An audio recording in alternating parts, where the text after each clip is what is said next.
Welcome back to PhilosoFriday. Today, a long overdue episode on the philosophy of architecture. I was originally going to do this episode when I was in Matera in southern Italy a couple of summers ago. That didn't pan out with video editing and everything, didn't get all the footage I wanted to, but that place was beautiful.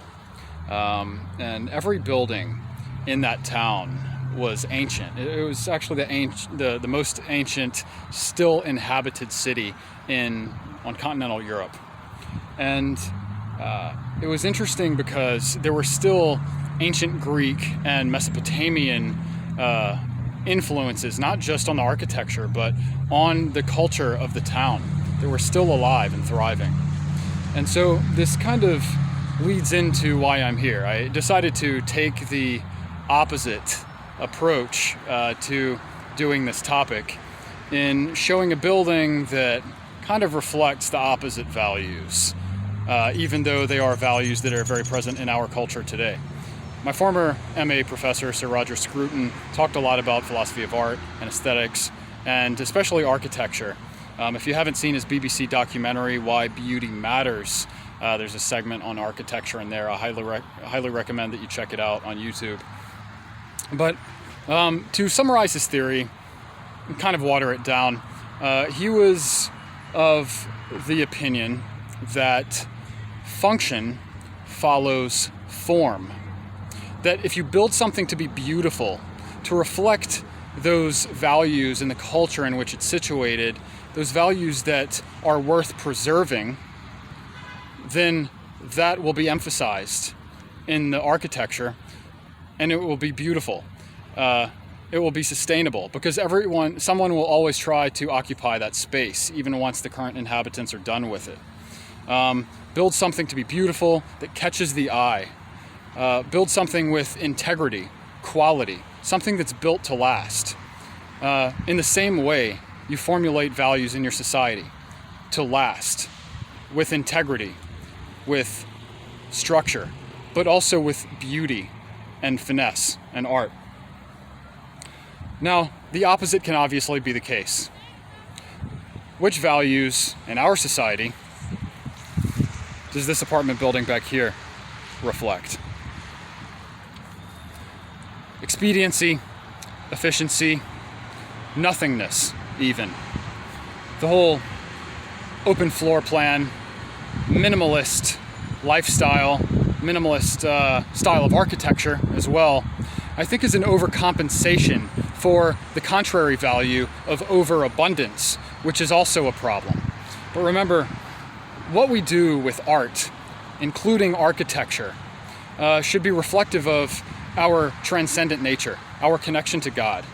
Whatever work we do in that office building, whatever we do inside our home that we want to keep sacred, should exist to serve God, to serve the transcendent, whatever that means to you.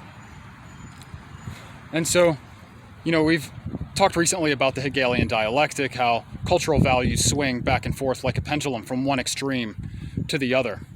So I think that minimalist lifestyle, that minimalist open floor plan, poor use of space, it's just more nothingness, more space going to waste rather than objects in abundance itself going to space. It's an overabundance of space.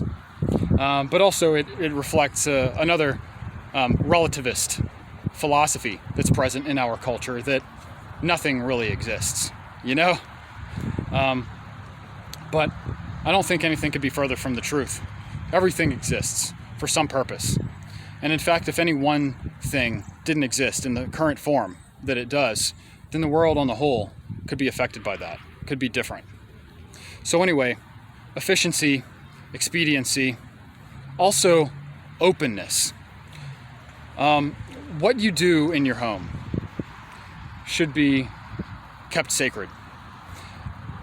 However, when I pass by this apartment building at night, I see all the lights are on. No one has curtains over their windows. You can see straight through.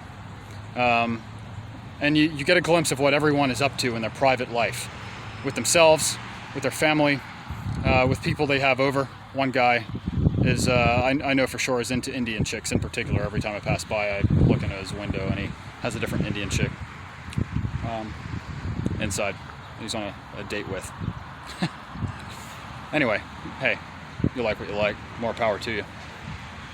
But the lack of sacred value that we place, the lack of filtration in what we reveal to people, the lack of boundaries that we set around what people who don't know us, don't love us, are allowed to know and see, is wide open. So, of course, you can have too much nothingness, too much abundance, contrarily, and also too much openness, as well as too strong of borders. There's always a balance. And of course, this balance is reflected in symmetry. And in symmetry is beauty. And in beauty, therefore, is integrity and a space and a design that someone is always going to want to adopt, occupy, and conserve to stand the test of time. And those are the values that should be present in the society and in the culture in which that bit of architecture exists. So anyway, that's PhilosoFriday today, a philosophy of architecture. Thanks for tuning in. Hope you liked it. See you in the next one. Cheers.